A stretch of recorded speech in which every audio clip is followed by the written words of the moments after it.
everyone. Welcome to day 205 of our Bible reading plan. Today's reading is on Ecclesiastes Chapter 1, 2, 3, and 4. But for the video, we will just be concentrating on Chapter 1. So just for a bit of an introduction, this book is thought to have been written by King Solomon.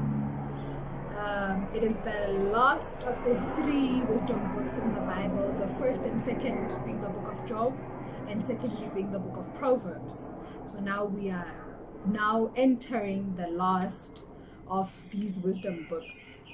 King Solomon is known to have been the wisest man to have ever lived.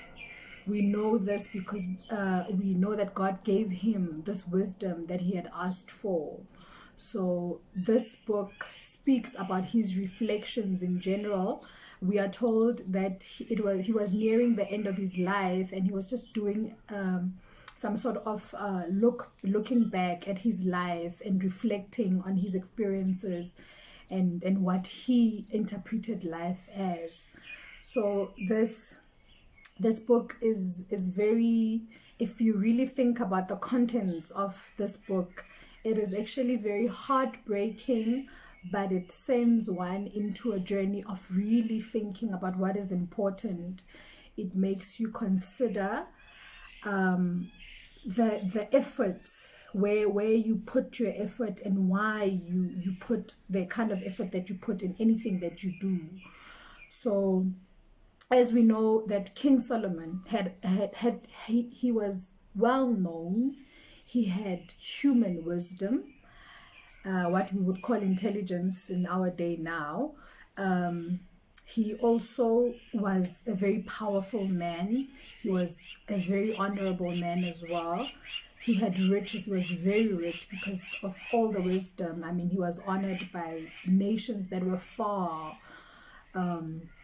from Israel itself, and he generally had a good reputation. So we are talking about a man of really good standing, a man that people really looked up to at a time.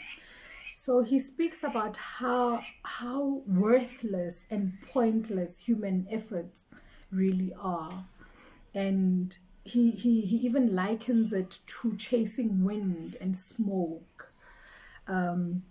It's interesting if you think about how we tend to put so much of our energy, so much of our effort into things that we are told in the book that they all disappear when we die.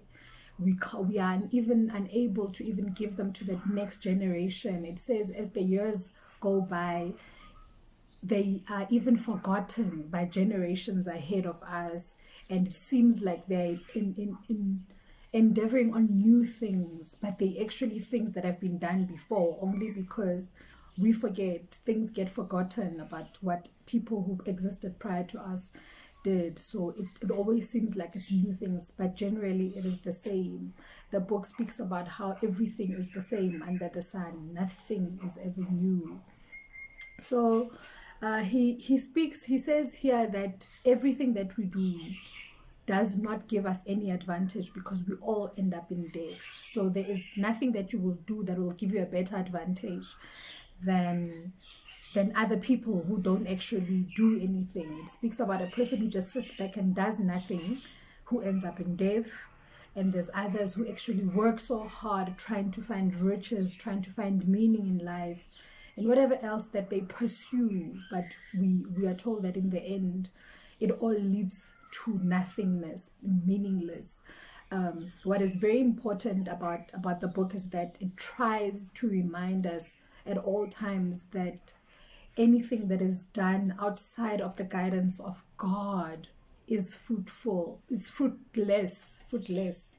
and that if God is not the sole purpose of what you do, then you will never find satisfaction. There is no being satisfied with anything that exists on the earth unless you sort of refocus your life and your purpose and your efforts towards serving God. And I think that is what is so important about the book of Ecclesiastes, that it reminds us that yes, much as we are busy with hard work, with all the efforts that we take to make our lives better, but this betterness that we speak about, it is really meaningless if it is not within the realm of God's purpose for our lives. It reminds us that God purposed us for something bigger than just the hustle and bustle and just the hustling of life that we do every day.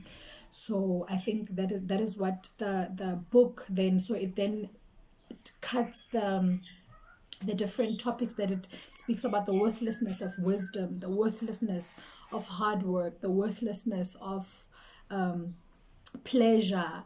And it speaks about it challenges even the perspectives that we generally have about how poor people that are oppressed by rich people, that they end up succeeding, but it is not always the case. So it even challenges how we view things and how we think things will end up, because not everything ends in that way. So I think the ongoing pursuit that we have, the daily pursuits that we have, that they should not be driven by earthly possessions and accomplishments, because all of those are meaningless and futile, and that we should focus our energy and strength towards finding meaning according to God's definition of wisdom, asking Him to guide us and help us, so that even at a time when we have passed this earth and we have gone beyond living on earth, then our souls will be able to have gained eternal life more than anything, and that we know that we can only find through God. So this is just the introduction from chapter 1. It carries on, and it'll be interesting to hear how everyone else views the next chapters and the rest of the book. Thank you so much.